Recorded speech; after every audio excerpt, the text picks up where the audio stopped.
Hi, Glenn. How are you doing today? Very good, Sharonda. It's great to meet you. It's great meeting you. You have literally been a part of some of my favorite films growing up, the classics. I am just so grateful to be talking to you today. So I do appreciate it. Thank you. Um, I wanted to ask you just my own personal question. You've been this great animator, right? And also have written on so many different films. But I really want to know what is the difference when you're working on a film like Over the Moon and actually directing like a full film versus the shorts that you've done on top of like with the animation? Like, how is it balancing all of that? Does it change the process? Yeah, well, um, when I'm animating, in the past, it was like The Little Mermaid or The Beast and Beauty and the Beast. And I could just dive in and live in the skin of those characters and have fun animating it. I did not worry about how we were going to get across the goal line. That was the director. They had the map. Um, in this movie, I realized, oh, I'm the guy with the map. Uh, and fortunately, this script that was written by Audrey Wells was so beautiful, so full and rich, and dealing with a subject matter that I think has got to be the most difficult subject matter ever dealt with in an animated movie about the loss of a parent and how do you deal with that kind of a loss. Uh, and she did it with such humor and joy and knowing she knew that she would not live to see this movie and this was going to be a gift to her daughter as a way to go through that pain and um, that carries such weight for our team. We all took it very seriously and yet desired and found ways of bringing joy through the music and laughter, the characters. That was that was a that was the to me the most wonderful part of doing this film is delivering something that has that kind of depth and joy at the same time. Yeah, I mean, that's one of the things that truly stood out to me while watching because like Feifei, I lost a parent when I was young, and really watching films like that, there are some films that dealt with the loss of a parent, but it sometimes becomes so dark. But one of the great things about Over the Moon is you guys found such a very great balance on how to handle all of these different subject matters with grief, and also too, most importantly, that change of when your parent finds someone new. And so I thought that was just so well done. I wish I had something like this when I was growing up, dealing with all of these different emotions. Um, but I wanted to ask you, I know when I watched the virtual conference when this was first announced, that you talked about really traveling to different places to really inspire you for the characters that were created with this film. And so I wanted you to talk a little bit more about the preparation that it took for bringing Over the Moon and the characters to life.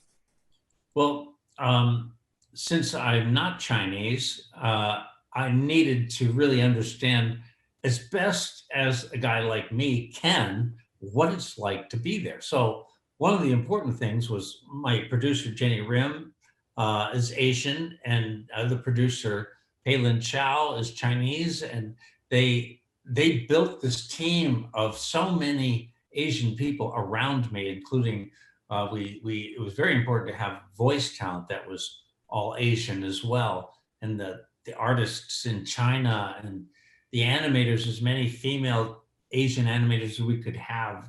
We wanted that to be able to animate Feifei and Chang'e, but I needed to go to China. I needed to go and walk on the streets of this little water town. It's like a little mini Venice with bridges over these little canals and the trees. It's exactly like we did it in the movie. That is, if you go to Wuzhen, you will recognize that town. And I will never forget how I felt being there with our team. I felt like all of my senses were open. And I wanted to share in this movie every smell and sound and touch and the food, the way it tasted, uh, everything about it with the world in this movie. At one point, Celine Desrumeaux, my production designer, who was all about light, said, Glenn, look at the white walls. And I said, yeah, those are white. No, they're not white at all. There's blue and green and pink and yellow. And she was describing all the colors and the reflected light in there. And we started to realize that one of our biggest challenges was going to be, how do we go from this world of in China to this fantasy world in Lunaria? And I realized that, oh, this world in China is going to be about reflected light.